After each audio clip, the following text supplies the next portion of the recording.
Bueno, pues hola a todos, bienvenidos a un episodio más de Podcast Cara o Cruz. Este ya es el episodio 4, entonces vamos bien en este inicio. El invitado de hoy es Josar, él es actor y pues, ¿qué onda? Muy bienvenido, ¿cómo Mucho estás? gusto, muchas gracias por la invitación. No, gracias a ti por estar aquí y pues bueno, ahora que menciono lo de que vamos bien con los inicios de este podcast, precisamente sobre inicios es sobre lo que quiero empezar a hablar, pero sobre ti. Como, ¿cuáles fueron tus inicios en la actuación? Por ejemplo, yo te conocí por la actuación y, y es lo que me llamó la atención y lo que primero quisiera preguntarte, si tienes alguna memoria o algunas memorias de algún recuerdo de que tú digas, sabes que este fue el momento que me marcó a mí para decir, ay, a eso me quiero dedicar. Un momento en el que tú hayas dicho, sabes que la actuación, a eso me quiero dedicar. ¿Qué obra viste? ¿Caneros? Pues realmente a ti te conocí en uno de los micrófonos abiertos. Ah, ya. Ahí te vi, entonces me llamaste mi atención, me metí a ver tus redes y ya fue cuando di con todo eso. Y pues, Ah, ya. sí. Eh, Así que yo dijera, me quiero dedicar a la actuación, acaba de pasar este año, Sí. ¿no? O sea, como si quiero formalmente, no sé, actuar en una serie o si quiero formalmente hacer, por ejemplo, desde el año pasado ya empecé a plantearme la idea de hacer unipersonales largos. A mí me encanta el formato del monólogo, pero yo Ujú. siempre lo había hecho en formato breve, de 7 a 15 minutos. Ok. Y ya el año pasado me aventé muchas obritas de 7 15 minutos que formaban un espectáculo de una hora y me gustó un chingo. Entonces ahí me empecé a plantear el ya fungir como actor profesional, por eso surge la compañía en la que ahorita estamos haciendo montajes. Y digo, pues a lo mejor sí, porque yo antes todavía me veía más como escritor, director. Y creo que parte de eso, ahorita que hablamos de las inseguridades, parte mucho de eso, ¿no? Pues sobre todo cuando te metes y cuando ya conoces gente del Sí. medio y así, pues está mucho la cuestión de la profesionalización por una parte y la cuestión de la academia por otra. Entonces yo no tengo, digamos, por ejemplo, no estudié en la ENAD o no estudié en el CUD, o sea, no estudié, digamos, una formación teatral o una formación actoral ¿Cómo en fue forma. tu aprendizaje? En las tablas y en talleres y autoconocimiento. Ok. O sea, realmente donde más he aprendido es en talleres. Como no he tenido la oportunidad, digamos, de un entrenamiento constante, eh, aprovecho cuando hay algún taller de algún docente muy bueno y le intento exprimir todo lo que pueda, Sí, ¿no? sí. Y luego también leyendo las referencias que comparten, aplicándola yo mismo, ya sea en mis proyectos Ok. o con compañeros, hablando mucho de procesos, checando un chingo de tutoriales Sí. y de entrevistas y de cómo le hacen ellos, intentando imitar, intentando copiar lo que se ve en una película, en una obra, y de la copia va surgiendo un estilo propio, ¿no? Sí. Pero digamos al inicio yo sentía mucho esa inseguridad de, pues es que no tengo una academia, es que para ser actor tendría que tener esto y Sí. lo que sea. Y luego el mismo hacer proyectos, el mismo estar activándote, así como tú estás haciendo Sí. este podcast, estar haciendo como por la diversión que Sí, implica pues por hobby. por hobby o por no, o sea, por simplemente hacer las Sí. cosas, te lleva a otro pensamiento. Y, y yo creo que fue así en concreto de quiero hacer esto. Yo, yo creo que fue con Fabulobras el año pasado. O sea, de que hice Fabulobras y le di forma a un espectáculo largo. Para la gente que no sabe, Fabulobras, Uh-huh. pues, cuéntanos qué fue. Fabulobras empezó hace como 5 años o quizá 4. En la escuela donde yo estudié en Monterrey había un concurso de monólogos cada año, nunca lo gané. Pero lo Pero intentaste varias veces. fíjate que sí, no. Lo que pasa es, no ganaba porque la propuesta que yo otorgaba, a veces yo mismo dentro del monólogo como criticaba a los jueces o algo así. O Ah, sea, como que la propuesta no iba con lo que quería la escuela, ¿no? ok, sí. Y de alguna forma eso funcionó a mi favor porque la gente empezó a reconocer como de alguna forma mi propuesta. Digo, no tenía como tal una propuesta, un discurso formal, pero sí una investigación o preguntas que yo me hacía. Y entonces al final, como realmente yo no tenía que hacer una tesis, yo me puse como cosa personal como 3 tesis, ¿no? Estaba haciendo una obra de Teresita Galimani por fuera de la escuela, y por dentro de la escuela estaba haciendo un proyecto que se llama Ruta de Evacuación, que son viñetitas cinematográficas. Y en el Festival de Monólogos lo que queríamos hacer, porque iba a ser el último y aparte iba a ser el 2 de octubre, dijimos pues vamos a intervenirlo. Sí. Entonces hicimos 7 fábulas entre 4 escritores. Yo hice como la mitad y luego los otros compañeros hicieron la otra mitad, y todas estaban interconectadas bajo una temática de crítica a la escuela. Okay. Y cada una se llamaba Fábula de los Veladores, Apología de la Fábula, Fábula de... Y tomábamos tanto la idiosincrasia de la institución como sucesos históricos que la institución había silenciado. Específicamente el caso, por ejemplo, de 2 estudiantes que asesinaron y tacharon como sicarios, y la institución los, pues básicamente solapó esa cuestión. Y de ahí surgieron muchas cosas, ¿no? Luego un disco y la chingada, pero en ese momento fue así.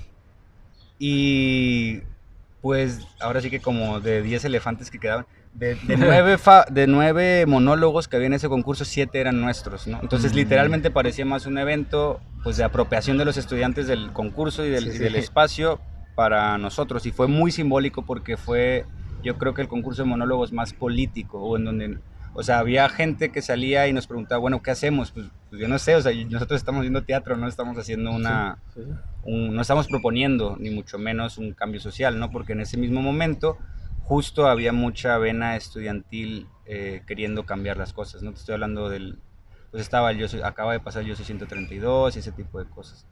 Entonces pasa el tiempo, pasan 2 años, me gradúo y demás, y yo siempre tenía esta sensación, bueno, de qué pasa si esas fábulas o esa misma premisa yo la llevo ya a otro entorno y ya yo solo, ¿no? O sea, como ya revivirlo de alguna forma. Porque me gusta mucho ese formato de la fábula, porque me costaba en ese momento menos trabajo escribir cosas breves. Y dije, pues voy a juntar 2 o 3 de esas que están en ese, que montamos en ese concurso, las que me gustaban, y le voy a agregar textos que he hecho después. Había hecho textos para un libro para niños que no se estaban usando, porque la idea original era hacer un libro para niños entre una amiga ilustradora y yo. Okay. Y dije, pues ahí están esos textos que me gustan, vamos a darle forma. Yo necesitaba hacer algo porque estábamos en pandemia y había mucha depresión en el teatro, al menos en mi caso, como de no estar haciendo nada. Y salió la oportunidad y dije, bueno, pues para hacer algo voy a hacer esta madre. Y así sale Fabulobras, y es una obra muy querida y que la gente que la ha visto, que es súper poquita, pues sale con un buen sabor de boca, ¿no? Y de alguna forma yo creo que al hacer eso, pues es 1 hora hablando tú solo, ¿no? O sea, ¿cómo chingados mantienes la atención 1 hora hablando tú solo ante un público? Y que en el teatro es muy exigente, ¿no? Porque podrían estar viendo una serie Netflix o podrían estar en un concierto, o sea, no creo que la primera opción, menos de alguien en Mazatlán, sea ir al teatro. No, en la sociedad que vivimos no creo que sea la primera opción para mucha gente. Exacto. Pero ahí, saliendo de eso, yo dije, va, me veo haciendo esto, y me veo haciendo, incluso profesionalizando más o metiéndome más al unipersonal. Me gustaría hacer un unipersonal por año, pero también apoyando a los que están haciendo teatro aquí, que yo creo que eso es lo más importante ahorita de los pocos que estamos haciendo teatro, unirnos, ¿no? Y apoyarnos para que sea una cosa, ¿no? Así como están los de danza o los de música, pues hacer una comunidad fuerte, sólida. Y ya, pues luego sale la compañía y todo eso. Pero sí, yo creo que así de que diga, chingue su madre, o sea, me voy a enfocar y lo que salga, pero quiero hacer teatro toda mi vida, yo creo que el año pasado. El año pasado, ok. Entonces fue lo bueno que salió de la pandemia. Pues yo creo que sí, porque no sé qué te haya pasado a ti en la pandemia, pero, o sea, o sea, no sé si también de ahí surgió este podcast. Pues de alguna forma, desde antes, pero sí fue cuando tomó como un poquito más de ganas. Entonces, ¿tu forma de aprender a actuar ha sido así con talleres y poniéndote tú en tu casa, te pones a actuar? Pues yo ¿Cómo practicas tú? ¿Cómo mejoras? Los talleres lo que te dan siempre son herramientas, que es lo que te da, lo que hace una institución, yo creo. Lo más largo que he estado en una educación tipo conservatorio ha sido en el diplomado del CEUVOS. Ahí era específicamente de voz, pero ahí empezábamos a las 8, 9 de la mañana, terminamos a las 5, 6 y llevabas tarea, ¿no? Entonces todo el día era estar pensando en cómo funciona mi voz, cómo funciona mi cuerpo, cómo funciona. Pero relativamente fue corto, ¿no? 3, 4 meses y luego una retribución social. Yo creo que lo que da un taller es una intensidad de ese tipo y unas herramientas que luego tú eliges si quieres usar o si no quieres usar, ¿no? Sí. Así como hay estilos y géneros de canto y de música, pues hay estilos de actuación. Entonces tú vas agarrando y con las herramientas que vas aprendiendo, pues agarro esto de aquí, agarro esto de acá. Sí. Y ya vas formando, digamos, un discurso personal. Entonces yo creo que es eso, ¿no? De todos los talleres, una de las ventajas yo creo que ha sido precisamente eso, o sea, he visto muchas diferentes herramientas. Normalmente en una escuela, tengo entendido, no sé por qué no he estado, te llevan más hacia un camino ya que es, digamos, la propuesta de la escuela. Y si quieres, por ejemplo, teatro físico, a lo mejor te vas a Jacques Lecoq. O si quieres algo más stanislavskiano, pues te vas, si quedas en el Actor Studio en Nueva York, ¿no? O sea, por darte dos ejemplos. Entonces yo creo que lo que da la chance el ir en talleres y ir leyendo como literatura que te interesa es ir armando tus propias herramientas y ya luego sí, lo calas en tu casa, lo calas en tus amigos, lo calas en el laboratorio de hacer proyectos, de enseñar, ahorita que soy docente, ¿no? De vas viendo qué te funciona a ti. Sí. Porque yo te puedo presentar una técnica bien chingona a ti y tú, Manuel, intentas actuar, pero a lo mejor esa no te funciona, a lo mejor a ti te funciona otra, ¿no? Entonces, pues por más que yo te diga que es que esta le ha funcionado a Robert De Niro, pues a lo mejor a ti no te funciona, ¿no? Ok, entonces precisamente no cerrarse a un solo estilo y o sea, intentar varios, supongo que te da eso de precisamente que dices de agarrar de todos lados y hacer tu propio estilo. Y está bien interesante. Claro, eso. claro, claro. Oye, hablando también de lo que checaba ahí en tus redes, me encontré con esta cuenta que se llamaba Río a Trote. Es una compañía de teatro móvil, a lo que dice ahí. Entonces, sobre eso, pues, ¿qué nos puedes contar, güey? Vi que presentaron algo que estaba titulado como 3 obras cortas y una larga lectura dramatizada. Esto, pues, ¿qué fue? Si nos puedes contar para la gente que no fue, yo tampoco fui, entonces... Pues parte un poco de la misma premisa, ¿no? O sea, yo vengo a Mazatlán, porque me dijeron que acá estaba mi padre, ¿no? Vengo a Mazatlán para reconectar con mis raíces. Sí. Llevaba mucho, nunca he vivido aquí más que un año y dije, tengo que ir a reconectar. Sí. Entonces parte de ese proceso mío ya como actor fue montar Fabulobras y dije, bueno, ¿qué sigue? Pues acá nadie conoce mi trabajo, yo soy un cero a la izquierda, nadie sabe quién chingado soy, pues voy a probar qué pasa si monto las primeras cosas que hice, ¿no? Okay. Entonces 3 obras cortas y una larga lectura dramatizada son las primeras obras que yo escribí más en forma, fuera de los monólogos que te comenté. Y son obras que se presentaron originalmente en Microteatro Monterrey. Yo estuve elaborando un año como actor, director, de todo un poco, ¿no? Digamos que ahí fueron mi formación en las tablas, por decir algo, en conjunto de los proyectos escolares. Okay. Y primero lo montamos con unos amigos, o sea, yo conozco a Dulce, de hecho fue mi primera amiga acá en Mazatlán, a Lobito Arias lo acaba de ver en una obra de Manolo, y Michelle es una alumna que siempre, desde que la vi en las clases dije, me gustaría, siento que ella podría ser un buen monólogo, ¿no? Okay. Y entonces los invité a todos, empezamos a ensayar, y ya pues se presentó y hicimos una temporada, y ahorita creo que se va a volver a presentar en septiembre en MADE. Pero era parte de lo mismo, ¿no? De regresar a las primeras obras que... ¿De qué hablaban esas obras, güey? Pues cada una tiene su temática particular, porque en microteatro hacían temporadas por tema. Entonces era, por ejemplo, por el amor, por la madre, por ellas, por el miedo, por los sueños. Sí. Y bajo cada temática, que cada mes cambiaba, tú aplicabas con un texto con esa temática y hacía un mes de puras obras de esa temática. Entonces, todos los textos que escribí para eso tenían una temática. Una era por los sueños, una era por ellas, y no recuerdo los demás, ¿no?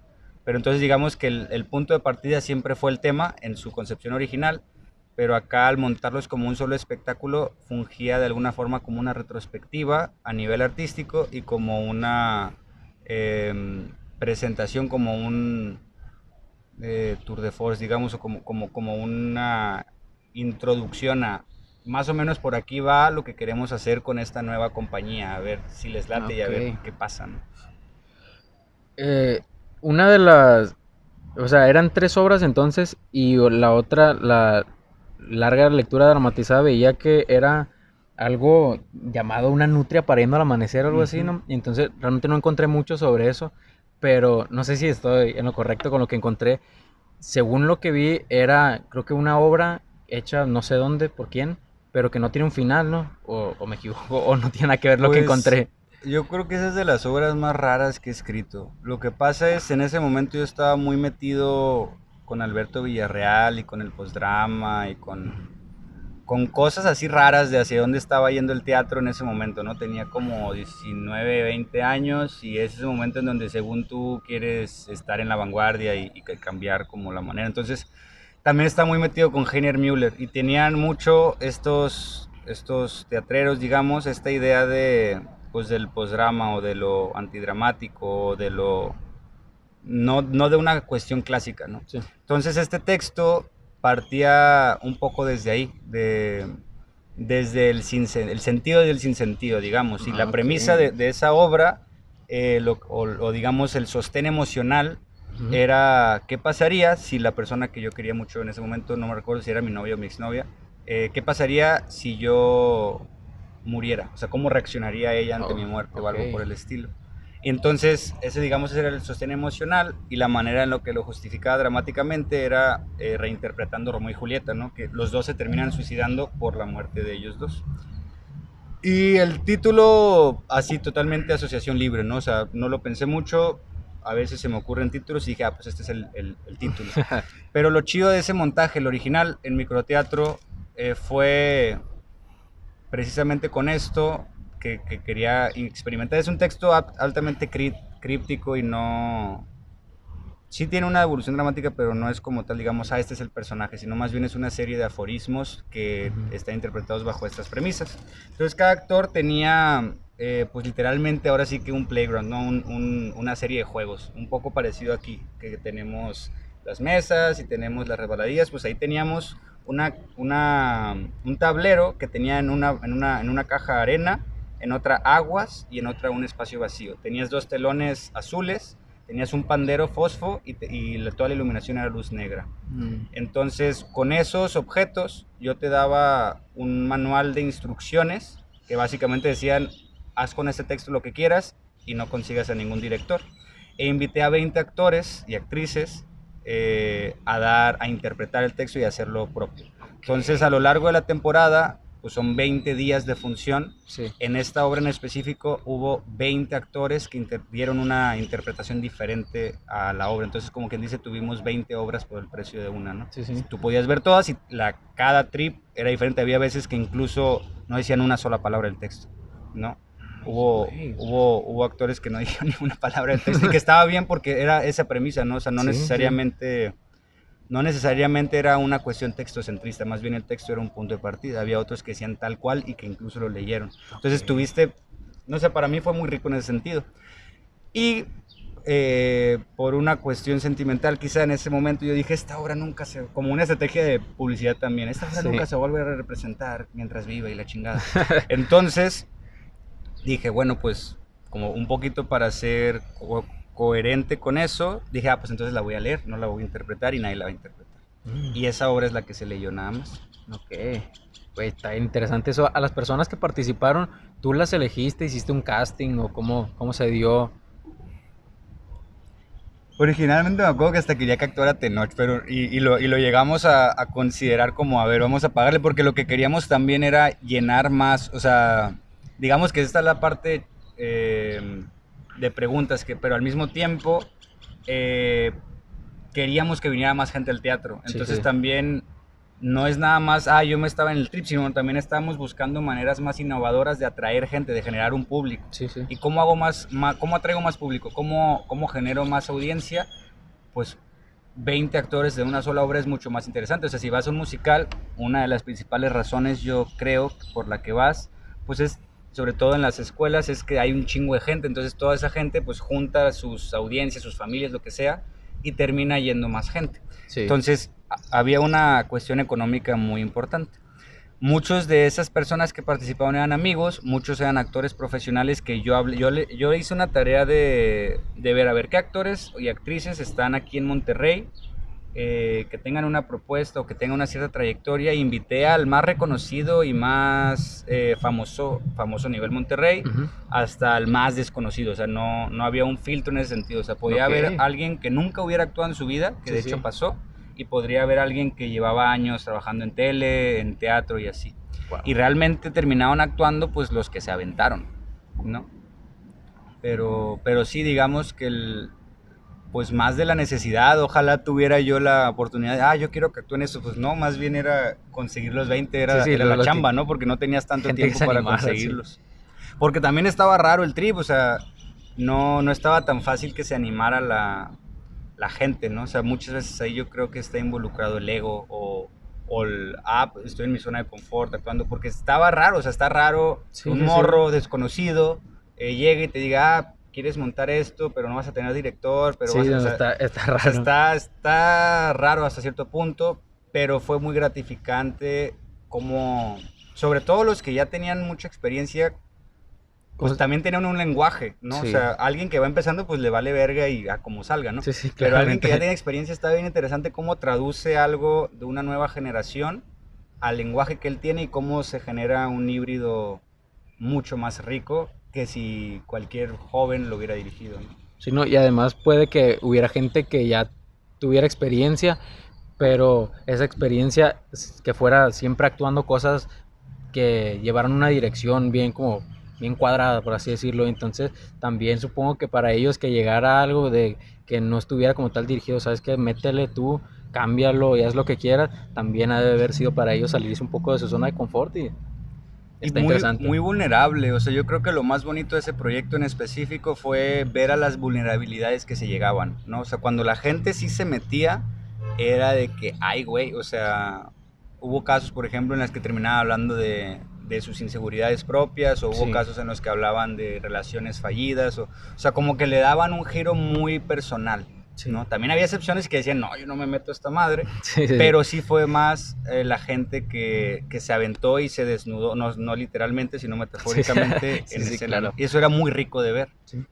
porque veníamos pues de un lugar, sobre todo en microteatro, que no había, o sea, en microteatro pues es más comercial que propositivo, entonces siento que eso fue una variante bien interesante de ver como espectador y pues como estimulador de texto, pues más, ¿no? Sí, no, me habría gustado verla. Oye, ahora pasando a hablar de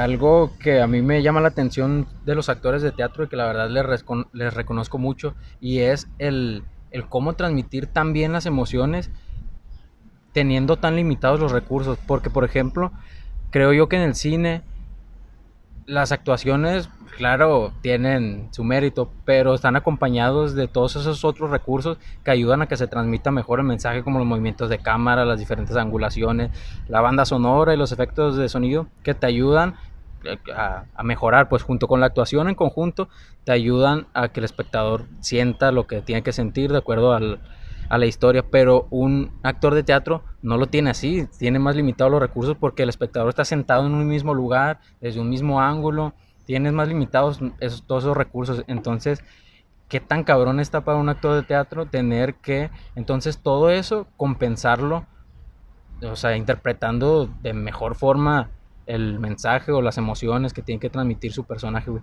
¿Qué tan cabrón está hacer eso? ¿Cómo se da? A mí eso es lo que más me interesa, o sea, cuando tienes a un actor sin ningún recurso más que su voz y su cuerpo en escena en conexión con la audiencia. Exacto. Pero mentiría si dijera que todos los montajes en los que he participado son así, porque a lo mejor no es tan sofisticado o no tiene tantos elementos como en el cine, pero una puesta de teatro también tiene todos esos elementos que mencionas, ¿no? Tiene iluminación, tiene sonido, tienes a otros actores que están en escena, tienes un espacio, de alguna forma puedes hacer tomas, ¿no? Con los recursos que tienes, tiene la gran ventaja de la presencialidad, el público, la reacción inmediata que no tienes en el cine. Entonces, sí hay muchos recursos que cuentas, o sea, no creo que caiga así todo el peso, ¿no? Si estás de alguna forma más vulnerable y necesitas mucha más técnica, Sí. porque incluso hay directores de cine que han trabajado con no actores específicamente, no Eisenstein o Bresson. Pero en teatro justo ahorita hay mucho eso también, o sea, en el biodrama, por ejemplo, traen mucho a no actores para intentar contar sus historias, o sea, no las historias de ellos, sino las historias de ellos, ¿no? O sea, es decir, agarro yo a 5 policías de aquí o a 5 madres que están buscando a sus hijos por desaparición forzada y ellas claramente tienen una historia que contar, Sí. entonces yo más bien ayudo mediante mi conocimiento teatral a articular ese discurso. Okay. Y es de por sí, ya esa acción es teatral de por sí, sobre todo al ponerla en un escenario. Pero para ir más hacia la parte técnica de tu pregunta, creo que es lo mismo que hablábamos de los talleres, ¿no? O sea, tú en tu preparación, sea como sea, seas autodidacta, hayas estudiado en la ENAD o en Juilliard o en donde sea, tú lo que tienes al final son herramientas, sean que tú te las hayas hecho o sea que te las hayan pasado a alguien más. Y en un teatro o al tener una función de teatro, lo que haces es poner a prueba en vivo esas herramientas, ¿no? Sí. ¿Cómo le hago yo para mantener la atención? ¿Cómo le hago yo para transmitir este mensaje? ¿Cómo le hago yo para dar vida a este personaje? Sí. Pero es eso, es confiar en las herramientas, porque si no confías, ahí es cuando empiezas ya a irte a otro terreno, que pasa mucho cuando, o a mí me pasaba mucho cuando iba empezando, ¿no? Que intentaba compensar con extra emocionalidad, o no confiaba en lo que decía un director, o no, y sentía que tenía que expresar más, entonces pues a veces eso te lleva más bien a tensar más o a otras cosas, pero yo creo que es eso, confiar en las herramientas que vas adquiriendo en la marcha.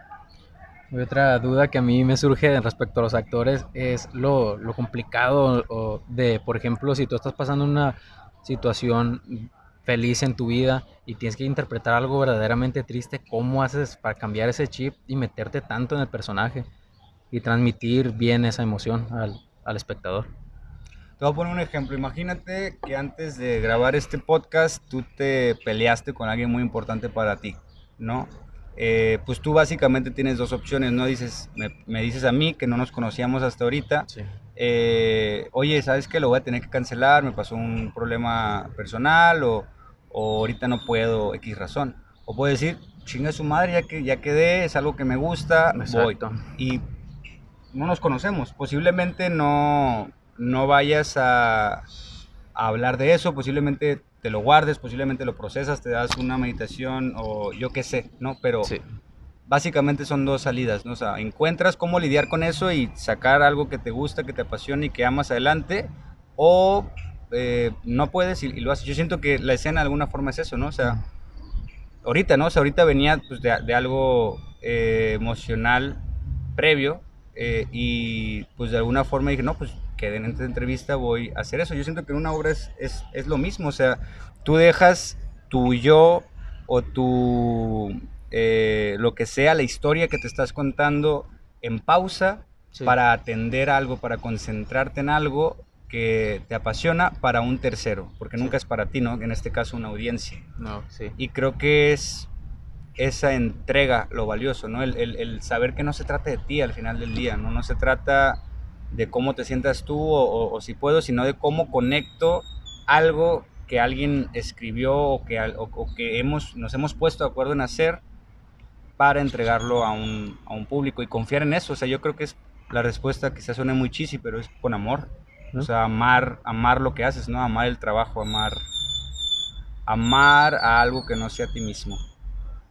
Importante. Pues sí. Güey, ahorita que hice eso de que pusiste el ejemplo de que quizás me pasaba algo y que no pudiera grabar, de hecho casi sucede, y no por algo emocional directamente, sino que en el camión, no sé si yo me lo tomé así, pero según yo, un güey quería asaltarme, no estoy seguro, pero me aplicó esa de, güey, me prestas tu celular para hacer una llamada que se me descargó, y, ay, cabrón. Sí. Entonces sí estuvo a punto de no suceder eso, pero Exacto. bueno, aquí estamos. Güey, otras cosas que vi ahí en esa misma en la cuenta de Río a Trote, era algo sobre un casting para algo llamado Sixtino y Rosalía, algo así, que decía que es una obra de teatro en verso sobre el carnaval. ¿Esta obra es hecha por ti o en qué consiste? Bueno, de las cosas también porque creo que no salen todas. Las obras que tiene Río Trote son Fabulobras, que fue, digamos, con esa se fundó, pero ahí estaba yo solo, luego 3 obras cortas, bla, bla, bla. Sí. Nuestro tercer espectáculo todavía no hemos puesto como tal, más bien estamos en proceso, se llama Río de Comedias, y la cuarta sería Sixtino y Rosalía. Okay. Sixtino y Rosalía es una obra que yo empecé a escribir hace, yo creo, en el 2017, pues 4 años, pero estaba pensándola hace como 5. Y en realidad no inició así, en realidad justo el tema era sobre desaparición forzada, se llama Los Hombres de Julia, la obra original que todavía estoy escribiendo. Gano una beca del PECDAS y la escribo, pero en el proceso de escribirla me di cuenta que tenía 2 ideas encontradas. Por una parte, el tema de la desaparición forzada, y por otra parte, una cuestión mucho más absurda de personajes de caracteres, ¿no? Como una influencer muy ensimismada en sí mismo, un personaje altamente machista y la premisa como de que se convierta en cerdo, y así como personajes muy de carácter, se le dice en el género, y quería hacer algo con eso. Y entonces básicamente pues acaba la beca, se terminó, y luego pasa tiempo y digo, me gustaría un chingo escribir una obra de teatro en verso, o sea, como retomar el verso, no como en esta cosa vieja y anquilosada del siglo de oro, sino adaptarlo ahorita, como lo está haciendo el hip hop, ¿no? Como lo está haciendo, sí, por ejemplo, no sé, los de la compañía de Chicago, que tienen montajes de ese tipo de Shakespeare o Hamilton, o aquí la hip hopera de Córdoba, de Rojo Córdoba. También hay un grupo que se llama Drama y Verso en el centro. Entonces dije, me gustaría ir por hacia allá, ¿no? O sea, me gustaría ir hacia la oralidad. Y entonces yo me clavé mucho con la investigación del carnaval, porque como iba a regresar en esto que te digo a Mazatlán para reencontrarme, dije, bueno, pues tengo que saber qué pedo con Mazatlán. Sí. O sea, tengo que reencontrarme porque nunca he vivido aquí. Sí. No tenía amigos en ese momento y dije, pues me voy a poner todo teto y me voy a poner a leer sobre aquí. Y las cosas, pues digo, si tú ves cualquier logo de Mazatlán, dice la ciudad del carnaval. Entonces yo dije, pues es un chingo de alboroto, creo que una buena manera de conocerla es del carnaval. Sí, sí. Y me clavo un chingo a la investigación y digo, no mames, es que aquí hay demasiado paralelismo con lo que sucede en este momento. ¿Por qué? Porque una cosa que me llama mucho la atención en específico fue cuando se cancelan los carnavales, y un carnaval que se canceló fue por la peste. Y estábamos entrando a la pandemia, y mientras yo estaba escribiendo la obra, pues estaban hablándose de si se cancelaba o no el carnaval de este año. Están haciendo esa encuesta ciudadana. Ajá, entonces yo dije, no, esa madre se tiene que montar como para tener un carnaval simbólico, aunque sea en obra de teatro. Y digo, desde hace 5 años empieza a avanzar, desarrollo personajes, desarrollo premisas, desarrollo todo esto, pero ya en forma la escribo como tal el año pasado, bajo esta premisa de la peste, y luego por azar del destino pasa una peste contemporánea, digamos que es la pandemia, y digo, sí, no mames, o sea, claro que sí. Sí, yes, claro que yes, ¿no? Como la señal de a huevo. Como la señal de tengo que montarla el año que viene, ¿no? Pero no tenía un pretexto quizá tan fuerte como el que pasó, y dije, no mames, tiene que pasar. La metí en un concurso, perdió, y dije, vamos a montarla, y ahorita ya estamos en proceso de montaje. Pero es eso, es agarrar la oralidad, cómo hacer el verso más atractivo. Está basada también, es muy estructura, como muy matemática, ¿no? O sea, está basada toda en una estructura poética que se llama sextina, por eso se llama Sixtino, el personaje principal. Y jugar con eso, jugar con cómo hago para volver la poesía más atractiva, ¿no? Okay. Un poco como los open mix que salen, ¿no? O sea, es una cosa muy oral, ¿no? Sí, y hay gente que hace magia, y hay gente que hace rap, y hay gente que hace poesía, y hay gente que narra algo que le pasó, pero de alguna manera todo converge mediante la oralidad, como esto, sí, ¿no? Y es buscar esos puntos de encuentro oral. Uy, tu proceso para cuando haces una obra, supongo que para diferentes géneros de actuación o de obras, ha de ser diferente, o no sé qué tan diferente sea, pero ¿cómo es tu proceso? Háblanos de eso. Tu proceso para hacer algo, ¿cómo empieza? Empieza con la idea, y de ahí qué haces, y, o sea, intentar relatarnos tu proceso de cómo es que creas todo esto que tú haces. Mm, creo que hay dos grandes rubros, chance tres. Uno es por invitación, o sea, digamos, tú me invites, oye, tengo una obra que Ujú. me interesa montar, me gustaría que tú actuaras, te paso el texto a ver qué tal.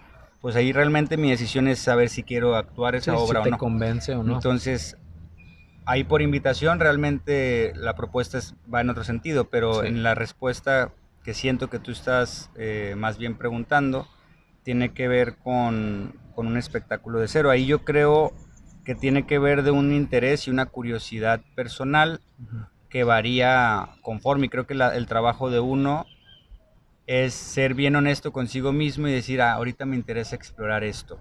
No, por ejemplo, en el Subos, la obra de verificación, hicimos un espectáculo entre todos y el tema era la muerte, ¿no? Entonces, partimos de, bueno, ¿cuál es nuestra relación con la muerte? Literalmente dialogando, y luego, ay, ¿y cuál es un familiar cercano que ha muerto? Entonces, primero empezamos desde ahí, ¿no? O sea, de investigar sobre la muerte, contarnos nuestras muertes, y a raíz de ahí salió un espectáculo que se llamó Manual para caminar la luz y la sombra, y queríamos unir eso de todos los temas que hablamos de la muerte a la idea de una estructura de lotería, y entonces Ok. básicamente el show se armaba con pequeños números que se representaban visualmente mediante una lotería. Empezaba el espectáculo con una lotería y luego la idea original era tener 54 historias chiquitas Ay, y que güey. cada carta fuera una historia diferente. Entonces tú tienes 54 historias, cada lotería tiene 12 Ujú. cartas, entonces en teoría te íbamos a contar dos historias de esas 54, pero era demasiado ambicioso para el tiempo que teníamos en Sí. 3 o 4 meses. Ok, sí. Entonces siempre se contaba la misma historia, pero la dinámica era un poco eso, ¿no? La muerte, la lotería se juntan. En el caso de Río de Comedias, por ejemplo, que estamos haciéndolo para la naturaleza, es un laboratorio, o sea, es un laboratorio que se basa en la improvisación, principalmente oral, y partimos de una pregunta para la audiencia. ¿Cómo entrenamos? Es una de las preguntas que nos hacemos para actuar algo que desconocemos. O Sí. sea, si tú nos respondes la pregunta que te haríamos, no sabemos qué respuesta. ¿Cómo nos preparamos para eso? Entonces, la pregunta va en torno hacia eso, ¿no? ¿Cómo practicamos para estar listos para la improvisación y cómo hacemos que tenga que ver con la naturaleza? Entonces, yo creo que cada espectáculo tiene una inquietud, una premisa. A veces es una imagen, a veces es una emoción, a veces es una relación de personajes, a veces es un espacio, ¿no? O sea, por ejemplo, Ruta de Evacuación nace de espacios. ¿Qué pasa si agarro este espacio, el Peralta, el Valentinos, el Hotel, el Cid y la Juárez? Ok. Y hago una historia o una obra o una viñeta cinematográfica para cada uno de esos espacios con un tema hilvanado. Entonces de ahí partes del espacio para generar una propuesta. Entonces yo creo que cada proyecto demanda una necesidad diferente. Ese posiblemente te demande ir presencialmente Sí. a ver cuál es la vida del espacio, cuál es la historia que cuenta el Ciudades Hermanas, ¿no? Sí. Cuál es la historia que cuenta el Peralta. Entonces yo creo que cada proyecto tiene demandas diferentes Ok. y más bien siento que el riesgo que yo veo al menos para mí es clavarse mucho en el yo y no ceder a lo que el mismo proyecto te está diciendo, porque el proyecto te dice hacia dónde, sobre todo si no estás solo. Creo que cuando estás solo es más complicado quizá, pero si no estás solo, el proyecto te va diciendo, hey, es por acá, ¿no? Como cuando te van dando direcciones. Sí. Y uno más bien tiene que tener la mente abierta una capacidad de recepción para decir, ah, ok, sigo hacia donde estás yendo, ¿no? Y abrazar esa incertidumbre con la confianza en las herramientas que ya hemos hablado. Sí. Oye, aparte de así de obras, pues veo que, bueno, en tu cuenta de Instagram, así tal cual en tu perfil, dice armo narrativas y proyectos orales. Ujú. ¿Qué tanta cosa aparte de obras de teatro o así te gusta escribir? ¿Eso haces en tus tiempos libres o escribir o qué más haces? Pues, ¿qué más hago así que tenga que ver con el tema que estamos hablando? Tenemos una banda que se llama Mandarina y ahí, por ejemplo, no me acuerdo exactamente cuál es el trip al que llegamos, pero era algo como de construir el poder mediante la música. Entonces nuestro primer álbum se llama Una ciudad entre el criminal. Tomamos justo el tema de estos dos estudiantes que te comenté Sí, güey, lo escuché, y de hecho. ¿qué te pareció? Lo vi y de hecho, o sea, me puse lo escuché y como no es algo que sonoramente sea así comercial, por así decirlo, me quedé, ok, y por eso, de hecho aquí lo tenía apuntado para preguntarte sobre eso, de cuál era la idea con ese proyecto, al no ser un proyecto musical tal cual, muy comercial como lo hace mucha gente, sino cuál era la idea de ese proyecto, de qué habla, entonces porque sí me llamó la atención de, ay, güey, porque sí vi que tenías ahí un proyecto musical y me quedé, ok, y al verlo que no era algo así comercial, le voy a preguntar sobre eso. Sí. Pues nosotros sí nos gustaría hacer comerciales porque nos gustaría vivir, o sea, a mí me gustaría no tener que hacer trabajos como, o sea, me gustaría que si doy clases, por ejemplo, si estoy en un Sí. trabajo sea por amor y no nada más para sacar dinero ahí, o sea, me gustaría a mí, yo sí me veo viviendo del arte que hago, ¿no? Sí. O viviendo de la creación, eh, el contenido que hago. Entonces sí nos gustaría hacer comerciales, Sí, no me pero refiero a comercial de acuerdo a lo que se escucha. claro, claro. Es que depende, o sea, por ejemplo, Arca es comercial o el Guincho es comercial, porque el Guincho, por ejemplo, es el productor musical de Rosalía, ¿no? Pues a lo mejor Guincho en Hiperasia o en Bombay o en Pop Negro no es tan comercial, pero el Mal Querer es súper pop y súper comercial, Sí. pero es el mismo productor, ¿no? Entonces, está curioso, pero en específico en Mandarina lo que queríamos primero es encontrar una voz musical, porque Fer, que es la persona con la que hacemos el proyecto, entre él y yo, es mi mejor amigo de toda la vida y él y yo en estas obras que te digo de microteatro actuamos juntos, vivimos juntos, hicimos un chingo de cortos juntos, hemos hecho muchos viajes juntos, muchos road trips, fuimos a un festival mítico para nosotros en Marfa y entonces queríamos tener un proyecto musical. Él llega, yo estaba en este diplomado de voz que te conté, Sí. y se quedó viviendo conmigo porque justo iba a una obra de hip hop, o sea, él iba a actuar en una obra de hip hop, Ok. se suspende, entonces dice, tengo tiempo libre, no estoy en clases, ¿qué hago? Pues voy a hacer música. Y entonces yo estaba muy clavado en el verso y así empieza Mandarina, digamos, ¿no? Pero ya luego él se viene como 1 o 2 meses acá y dijimos, bueno, pero ¿de qué chingados queremos hablar? Porque teníamos claro lo que no queríamos, ¿no? No queríamos un discurso misoginio, o sea, no queríamos un discurso de misoginia, no queríamos un discurso de, sí, es que yo todas las puedo y soy trapero, Sí, o sea, sí. no queríamos algo así, ¿no? O sea, Sí. que queríamos de alguna forma explorar las narrativas que nos interesaban y los temas que nos interesaban y volverlos atractivo en un lenguaje, pensar más en sonido que en música quizá, ¿no? O sea, si escuchas Una ciudad entera criminal, yo creo que Es mucho más te sonoro. queda más sonido que música, ¿no? Sí. Hay muchos efectos de sonido, por ejemplo, hay mucha deformación vocal.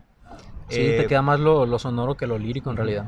Pero al mismo tiempo, por ejemplo, si observas la página, te vas a dar cuenta que la obra, que digamos, la lírica, está como tal, incluso en Spotify se ve como si fuera una obra de teatro, porque hay personajes y hay alegorías y demás, ¿no? Entonces, de alguna forma ahí está también nuestro trasfondo de, porque él también actúa, él ya ha actuado de hecho en pelis, ¿no? En largometrajes. Okay. Y está como esa inquietud. Y como tal, la historia que queríamos contar era una especie de alter ego de nosotros, que son el Potro y el Breu, hilvanados mediante esta posibilidad de qué hubiera pasado si Jorge y Javier, que son los chavos que asesinaron a los militares y que luego tacharon de sicarios, hubiéramos sido nosotros, ¿no? O sea, ¿qué pasaría si nosotros fuéramos, ¿no? ¿Qué pasaría si a nosotros nos hubieran buscado? ¿Qué pasaría si a nosotros nos hubieran criminalizado? Por eso Una ciudad entra al criminal, o sea, el criminal es la gran pregunta es, ¿el criminal se hace? ¿El criminal uno se convierte? ¿El criminal lo tachan los demás? Porque por un tiempo pensaban que esos estudiantes eran sicarios y por grande tiempo yo creo que todavía, sobre todo en el discurso de nuestro querido presidente, pues criminaliza a los periodistas y a mucha gente, ¿no? Entonces, sí, digamos que de esas experiencias personales, de esa historia compartida y de esa premisa, empezamos a contar la historia del Potro y el Breu. Queríamos que tuviera una narrativa, no una narrativa de te estoy contando una historia, pero sí una narrativa que de alguna manera las canciones estuvieran hilvanadas, ¿no? Sí. Por algo. Y pues esa es la premisa. Ahorita queremos desarrollar un género que le llamamos necropop, ¿no? O sea, como hablar de la muerte, pero de una forma que sea pop, o sea, que sea catchy, ¿no? O sea, cómo te hablo de la muerte y que quieras bailar al mismo tiempo. O sea, eso nos llama mucho la atención. ¿En eso están trabajando? Él se va a venir, o sea, ahorita está trabajando en Monterrey, pero se va a venir, no sé si en julio, en agosto, y queremos desarrollar ese género y queremos desarrollar algo todavía, pues sí aspiramos a ser más comerciales, ¿no? O sea, ese fue nuestro digamos, nuestra forma de introducirnos y de hacer un proyecto, pero nos gustaría a lo mejor integrar, no sé, la estructura o la forma del corrido o de cosas, o de la cumbia, o sea, de cosas que son más, de géneros más bien, que son más atractivos y que apelan a una mayor cantidad, y que sobre todo, por ejemplo, en el corrido tiene una gran narrativa, porque al Sí. final del día nos gusta o queremos o aspiramos a contar narrativas, Sí, ¿no? sí. Y por eso de armo narrativas y proyectos orales. O sea, yo pienso, o sea, para mí esto es un proyecto oral, o sea, un podcast es un proyecto altamente oral, y sí hay un video aquí, Sí, de hecho, pero es oral, ¿no? O sea, lo que lo sostiene es el discurso. O sea, sería bien de hueva para la gente que nada más esté viéndonos a nosotros hablar, o sea, que nada más nos esté viendo hablar sin escuchar el sonido, ¿no? sí, sí. Sí, no, y de hecho lo del video es porque pues en México sí ha ido creciendo mucho en realidad el gusto por los podcasts, pero hay mucha gente que todavía como que, o sea, mucha gente no los consume todavía en puro audio. Ujú. Entonces, mucha gente todavía trae eso del audiovisual y pues entiende, y pues por eso lo hago así. Claro, claro, claro. Entonces, es eso, o sea, está Mandarina, pero todo, yo pienso, Nimo, por ejemplo, que es la otra cosa que está en el perfil, es un colectivo Ujú. que no solo ha hecho eventos de oralidad, pero para mí sí está en el centro, ¿no? O sea, unirnos mediante la oralidad a conocernos, a acompañarnos, a expresarnos y escucharnos, ¿no? Está bien interesante. Eh, Eso también, o sea, soy docente de voz. Ahorita estoy en Noroeste trabajando, como es el trabajo que me da, principal que me da de comer. Igual estoy desarrollando un podcast de noticias, y como haciendo en vivos y cosas así. Entonces yo creo que lo que me mueve es la voz, y cómo esta voz va a cambiar dramáticamente este siglo. Yo creo que el gran, artísticamente al menos, lo que yo veo, hacia donde veo que va, es hacia lo oral. Y creo que lo podemos ver, por ejemplo, en el teatro y en el cine y en las series. Sí, Si te fijas, están empleando estrategias de narraturgia bien cabrón cada más. O sea, cada vez las series son más habladas, ¿no? Y sí, entonces se preguntarán cómo llegó aquí. Y cada vez hay más diálogo, cada vez hay una necesidad más oral, sí. como de regresar a esas figuras.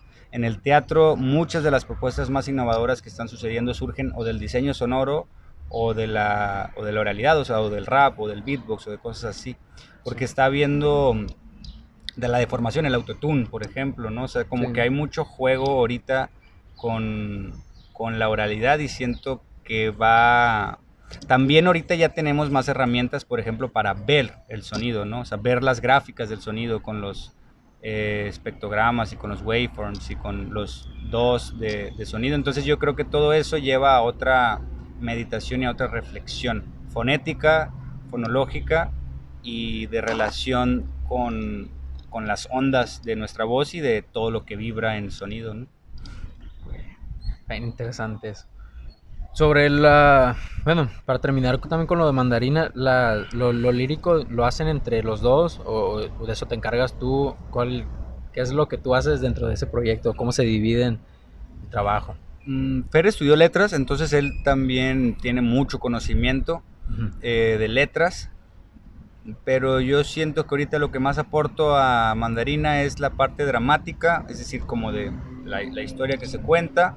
Mucho de las estructuras poéticas como tal me las aventé yo, pero sí, las letras en realidad suceden entre los dos. Yo en ese momento no tenía tantos conocimientos musicales, realmente cuando me invita a Fer, pues nunca había pensado en hacer música. Le dije, Ok. pues vamos a ver qué ¿Qué pasa, sale? ¿no? Y le entro, y ahorita ya estoy tomando clases de canto, ya me estoy metiendo más al tema Mm, con eso del podcast. Por ejemplo, estoy aprendiendo a usar dos, como Audition, a Logic, Ableton, ya sé un poquito más y ya voy aprendiendo. Pero realmente en un inicio yo creo que fue más la parte dramática, narrativa, de letra, de historia, de concepto, y de todo el discurso que se plantea, ¿no? Yo creo que ya a partir del siguiente álbum ya me vaya a meter también más en la cuestión de composición, por ejemplo, ¿no? Pero en esa parte, no tienen todavía ninguna canción escrita para el nuevo proyecto de lo para del el nuevo Necropop. proyecto hay nada más, ¿cómo se les dice? Esqueletos, o tiene un nombre que ahorita se me fue. Pero hay como bases, hay ideas centrales. Eh, bueno, o sea, como que hay ideas centrales, o melodías, Sí. o conceptos que queremos trabajar, pero no hay como tal algo escrito, ¿no? Porque Ok. no, pues no lo hemos planteado. Oye, en esta parte, ¿cómo es que tú eh, haces que no se te vayan las ideas? Por ejemplo, si en algún momento a ti se te da que estás tarareando algo así de la nada, te estás bañando, por ejemplo, estás tarareando algo, luego sales y lo grabas o cómo lo haces para que no se te vayan esas ideas de ese proyecto musical. Yo uso mucho Telegram para eso. O sea, Sí, en Telegram ya ves que tienes una partecita que dice Saved Messages, mensajes grabados.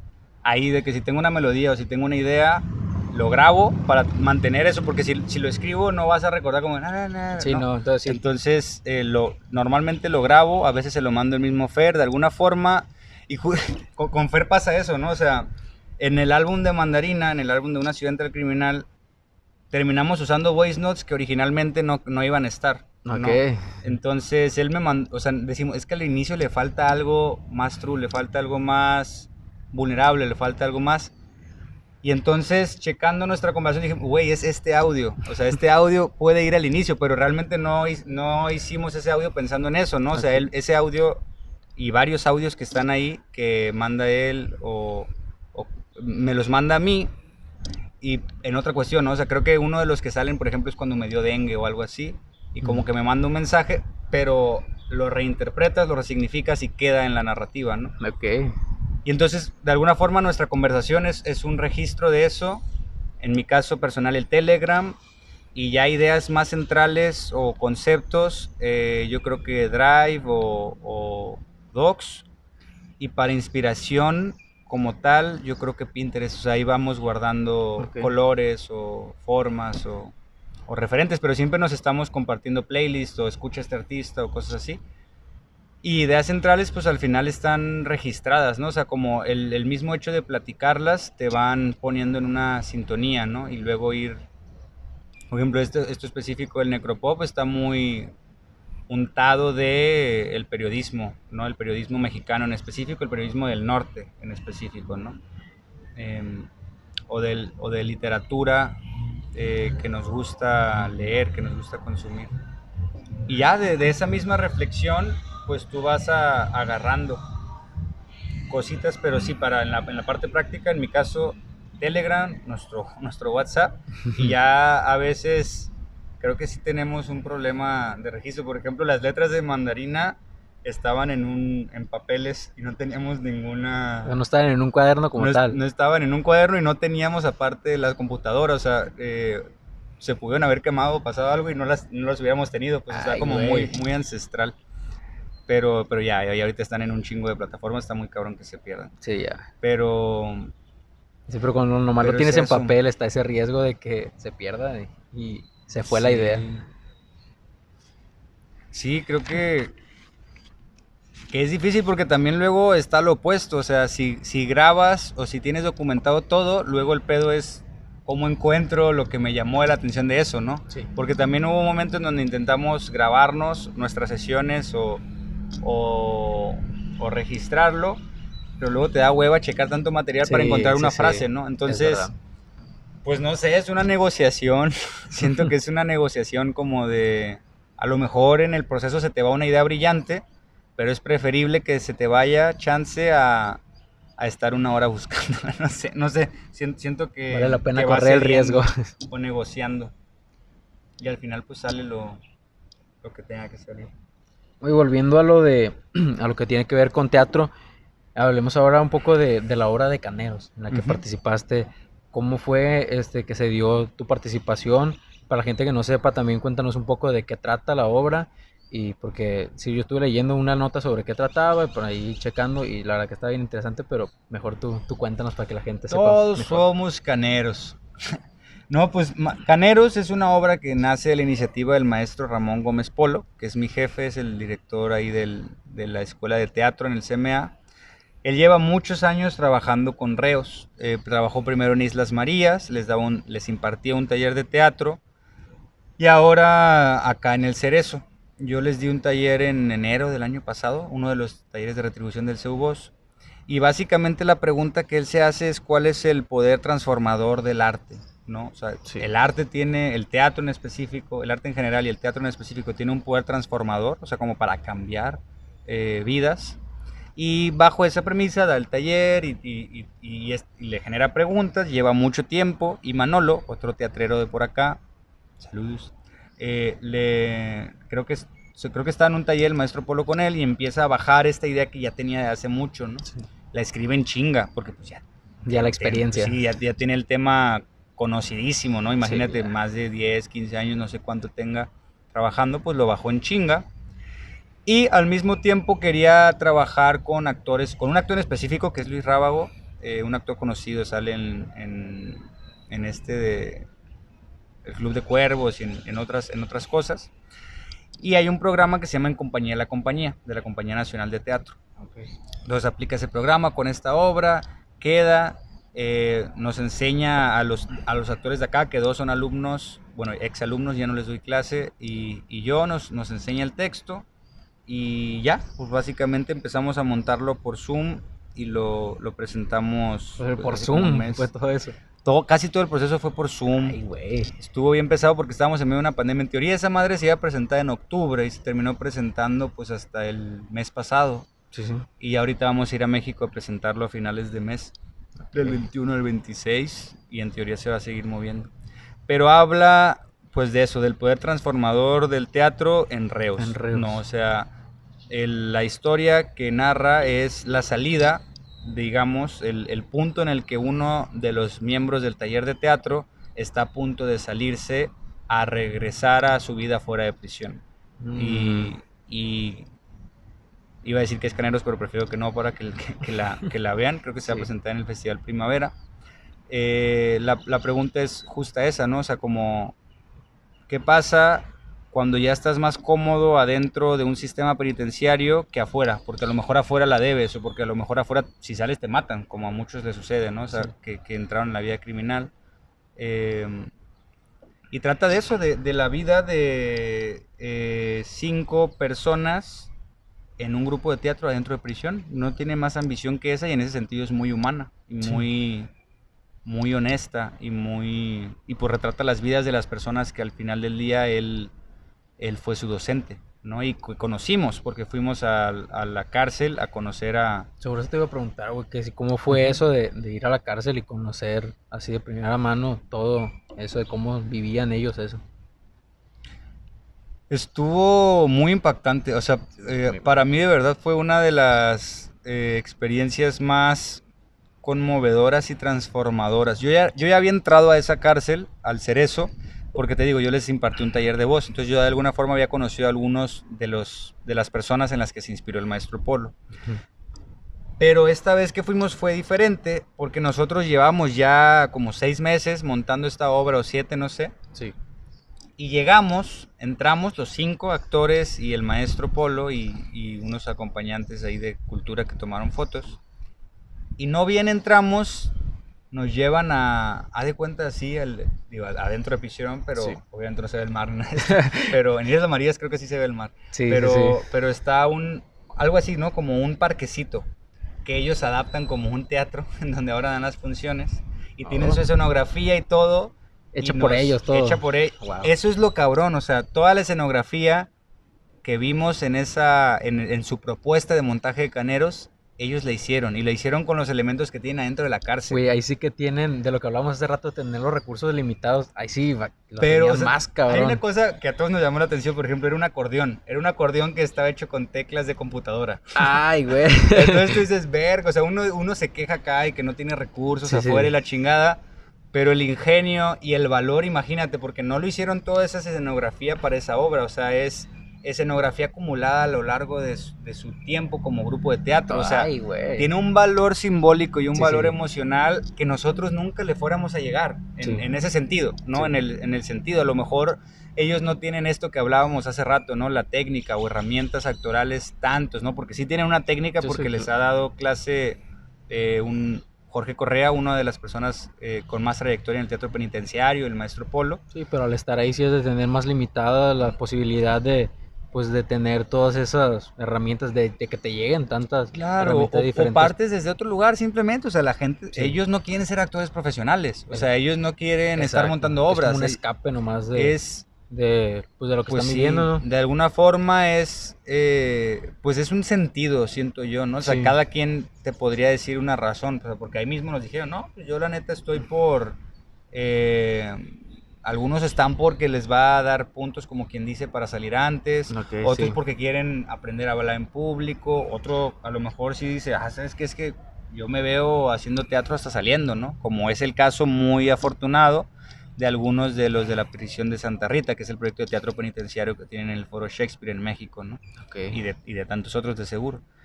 Pero en este caso fue bien interesante porque una obra que nosotros llevábamos 6, 7 meses ensayando, vemos un montaje totalmente distinto y por personas que no están tripeándose, no están pensando, ¿cómo sería vivir adentro? O sea, ellos lo viven, ellos viven esa madre a diario, ¿no? Entonces es demasiada honestidad y puede que no tengan la elocuencia o la técnica o la proyección de su voz o cualquier mamada que quieras, pero tienen un nivel de honestidad. Exacto, probablemente esas carencias, o sea, de técnica las compensan con, porque, o sea, esa honestidad, o sea, me imagino, o sea, de sentir, o sea, más allá de eso, de que técnicamente tal vez no sean los mejores, el hecho de que sea tan honesto su discurso, porque ellos lo están viviendo en realidad, o sea, de sentir realmente la vibra ahí. Que es lo que hablábamos del biodrama, ¿no? O sea, de qué pasa si agarro a 5 policías y los pongo a contar sus historias de las veces, no sé, bajo una temática. Es lo mismo, ¿no? Pero aquí no es biodrama porque sí hay una obra, pero eso, o sea, tiene, o sea, y todavía, o sea, fíjate, nos dicen ellos mismos de que sí es porque para más azar del destino, digamos, el coordinador del grupo de teatro adentro se llama José Caballero. Uno de los directores de teatro más importantes ahorita de México se llama José Caballero, no es como si yo te dijera Alfonso Cuarón en el teatro. Entonces está muy cagado que se llame como Alfonso Cuarón, digamos, ¿no? Es como si diéramos un taller de cine dentro del teatro y uno de los miembros se llama Alfonso Cuarón y es el que dirige el taller de cine. Y entonces nos dice todavía José Caballero, díganos, háganos comentarios para mejorar. O sea, ¿qué chingados le dices? O sea, que sí les puedes dar recomendaciones de voz y todo, pero la neta vale verga porque lo que importa es que lo que están haciendo es honesto. O sea, ahí... Y Rábago fue el que les dijo, ¿no? O sea, no muevan nada. O sea, está perfecto como lo están haciendo porque es de donde partes, ¿no? Y creo yo que esa es una gran reflexión. Y por eso es una de las experiencias más transformadoras que he tenido. O sea, te lo pueden contar y yo te lo puedo contar ahorita, pero cuando lo vives es diferente porque uno acá afuera, en libertad, está preguntándose, ¿cómo le hago para ganar un Fonca? ¿Cómo le hago para poder vivir de esto? ¿Cómo le hago para que sea sostenible este proyecto? ¿Cómo le hago para que este proyecto se conozca mundialmente, yo que sea?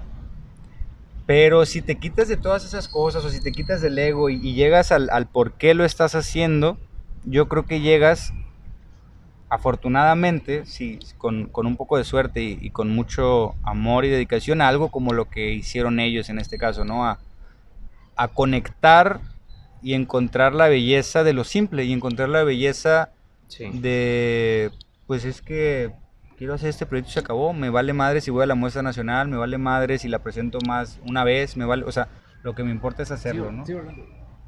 Lo que me importa es hacer el proyecto, ¿no? Y estar como cuando eres niño. Cuando eres niño, a ti te vale madre y te vale verga la vida, ¿no? O sea, tú lo que quieres es hacer un pinche castillo de arena o dices, voy a escribir una novela y la escribes o quiero hacer un podcast, el morrito no lo va a detener nada, pues. Y siento yo que a veces se nos olvida que es mucho más sencillo eso, ¿no? Por las inseguridades que hablábamos o por cualquier pendejada de que, es que no eso. Pero al final del día siento que lo importante es eso, ¿no? O sea, no importa tanto qué tanto consientas a tu ego o qué tanto, digamos, compenses las carencias que tienes, sino qué tanto conectes con algo más grande que tú, ¿no?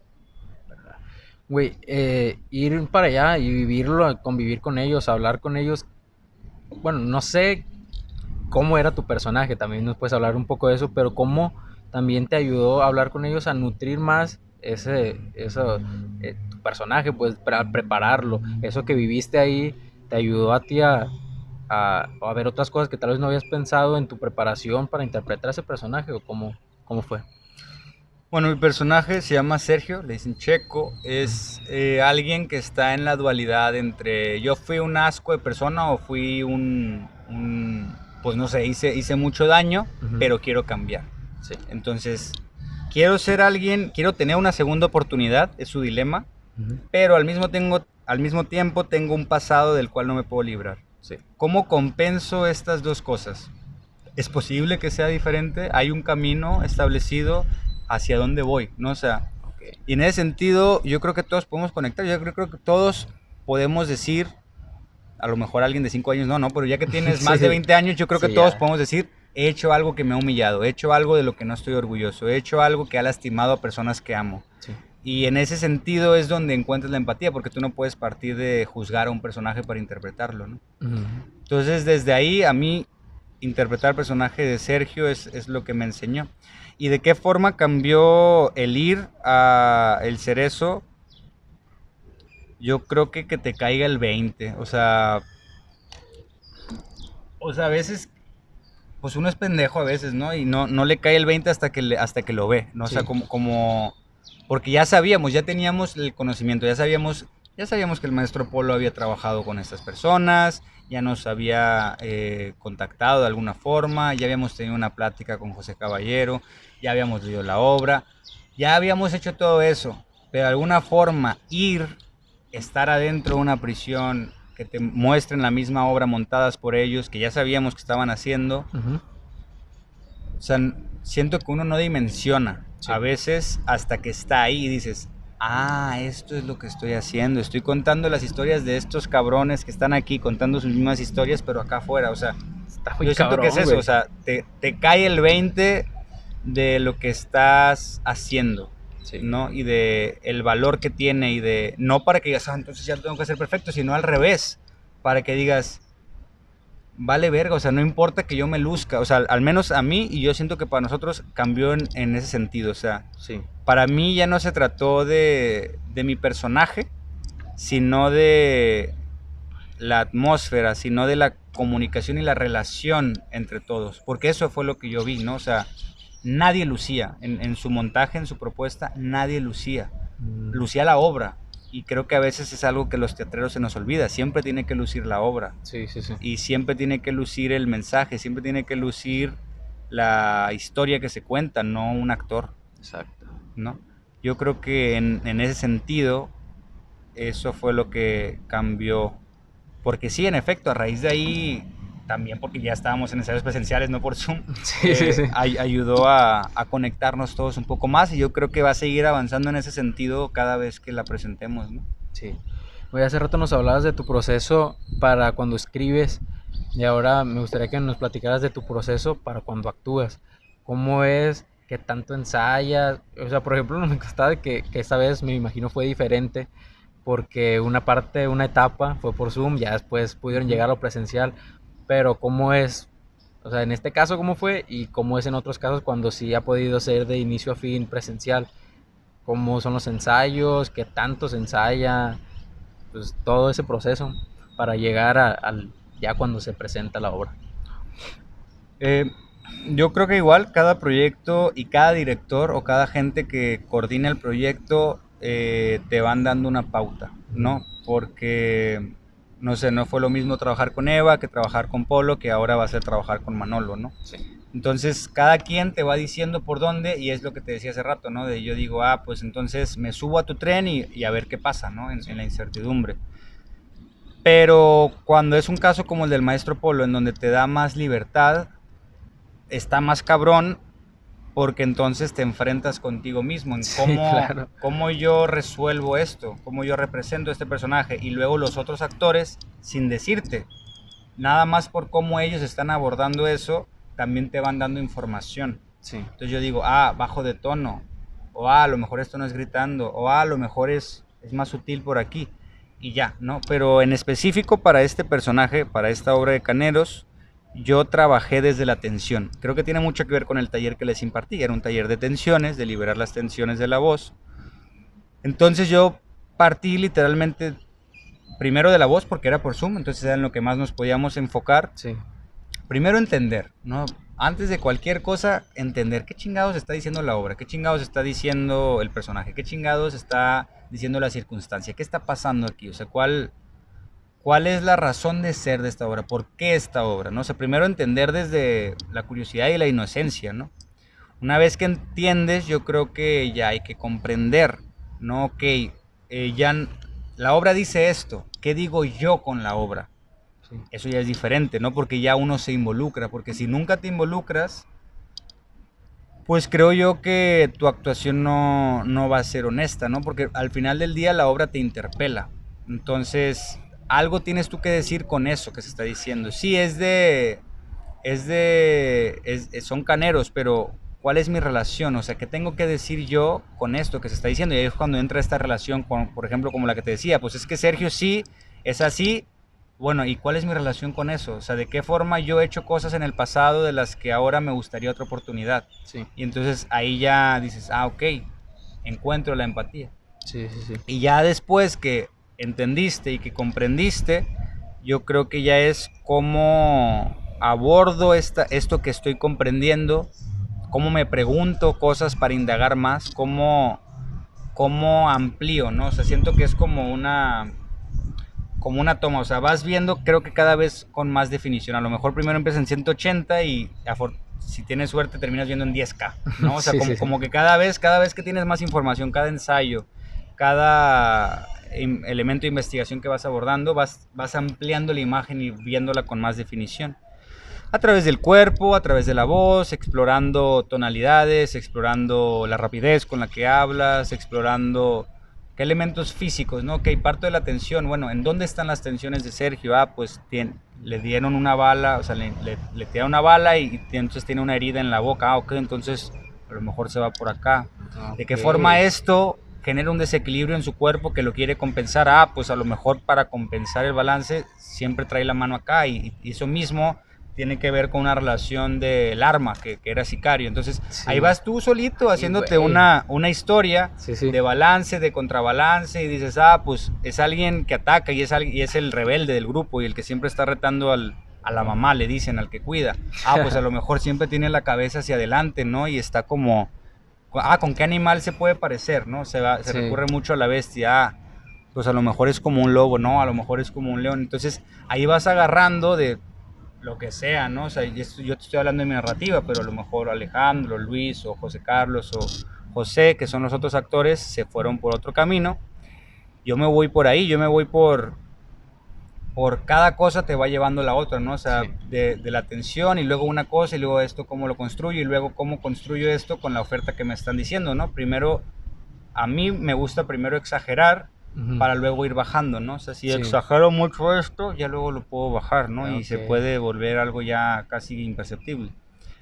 Entonces así es como yo personalmente trabajé acerca. Entonces, con el director que se dio esta obra, les da esa libertad para ustedes individualmente irlo trabajando y después en conjunto iban pues afinando detalles, me imagino, ¿no? Nos daba libertad y nos daba estímulos y ya luego, pues también no creas, o sea, había momentos que decían, no, ahí por aquí no es. Sí, sí, No, sí. yo creo que no, por ahí no es. Sí, claro. Date por acá. Ah, extraño que hagas esto, lo podrías.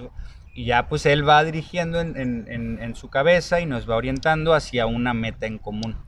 ¿Qué tan largo fue el proceso para llegar a esto? ¿Como cuánto tiempo llevó la preparación pues, de esta obra? Empezamos creo que en septiembre y se presentó el mes pasado, septiembre, octubre, noviembre, diciembre, enero, febrero, marzo, abril, abril, 7 meses, 7, 8 meses, Bueno, un hijo casi. sí, sí, casi un hijo. Güey, está bien cabrón eso, neta. Pues, ¿qué más te...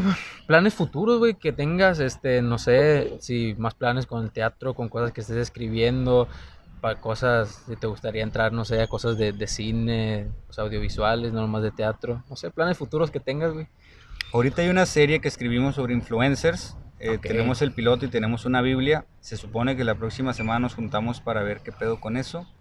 Me gustaría mucho, esta serie u otra, me gustaría mucho hacer una serie. ujú, Eh, Me gustaría hacer mucho una serie y protagonizarla, o sea, como algo tipo Fleabag o incluso ahora, no sé si has visto como Bo Burnham, o sea, como que me gustaría mucho hacer algo a lo que no estoy acostumbrado, o sea, como salir de mi zona de confort, mediante retomar el lenguaje audiovisual que lo he abandonado un poco. De hecho, ahorita estoy muy entusiasmado porque uno de los planes también a futuro es grabar los videos musicales del álbum de Mandarina. Okay. Entonces eso está bien interesante también, como ahora traducimos esto mismo, Sí. que primero fueron letras, luego fue música y ahora video musical. Para Río Trote quedamos seleccionados en Raíces, creo que la memoria se acabó. Se acabó, pero igual aquí ya queda el puro audio. Quedamos seleccionados en Raíces, entonces el 10 de julio se presenta de hecho en este mismo parque, Río de Comedias. Okay. Posiblemente estemos en un festival de cultura también por parte de Río Trote, creo que en octubre, noviembre, y en septiembre nos presentamos en MADE. Y tenemos esta idea de Río de Comedias, que es de improvisación, presentarla en la playa, hacer teatro playero, que yo no he visto. Ay, güey. Pero nos gustaría un chingo, así como hay músicos que se presentan, pues llevan sus instrumentos a la playa y les vale verga. Sí. A nosotros nos gustaría presentar teatro en la playa, ¿no? O sea, como para volverlo más algo, pues un referente que no sea nada más en el Peralta y en Casa Haas, sino pues de la gente, ¿no? Sí. Eso nos entusiasma mucho. En IMO pues que siga creciendo, seguir haciendo a lo mejor un evento, ahora que vamos a cumplir un año, un festival de artistas locales.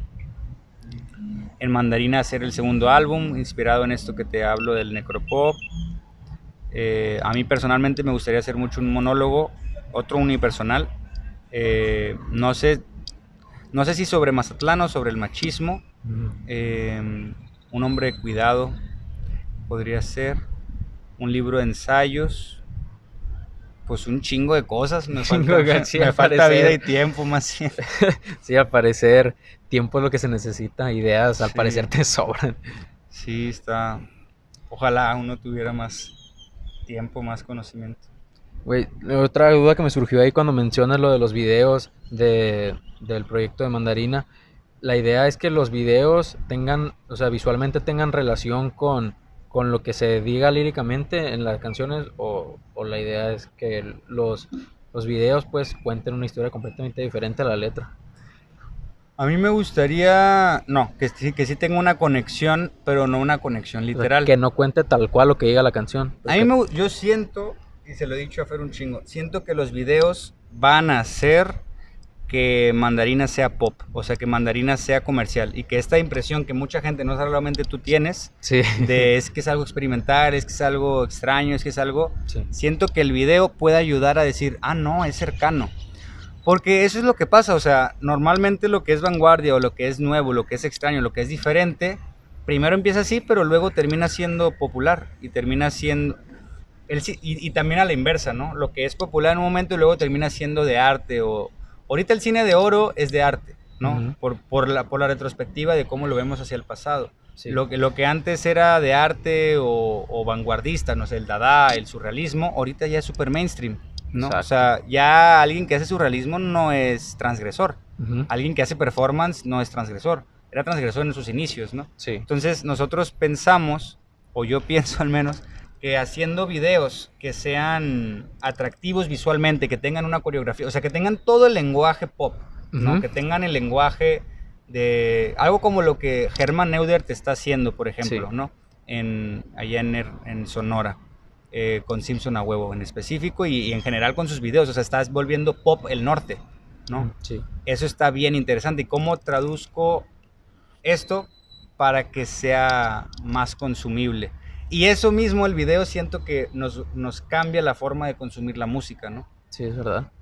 Esa es la tirada de los videos. Okay, güey, te digo, al parecer tienes muchas cosas que hacer, pues ahí van a estar bien pendientes para ver todo lo que salga. Igual supongo vas a anunciar todo lo que hagas en tus redes, ¿no? Que la uh-huh. gente te siga, ¿en dónde? En el Josar. Josar. O sea, igual ahí ya saben, dejo los links en la descripción. Y pues a mí me pueden seguir en Instagram como @jmanuelgags. Y pues nada, güey, muchas gracias por aceptar la invitación, por estar aquí. Si no hay nada más que quieras platicar, pues le damos cierre. No, al revés, muchísimas gracias a ti por invitarme. No, de nada, pues a ver si luego hacemos otro episodio para hablar de otras cosas. Estaría chido. Ya está, pues entonces muchas gracias a los que vieron y escucharon esto. Nos vemos pronto con otro episodio. y se les quiere. Un saludo. Un saludo. Bye.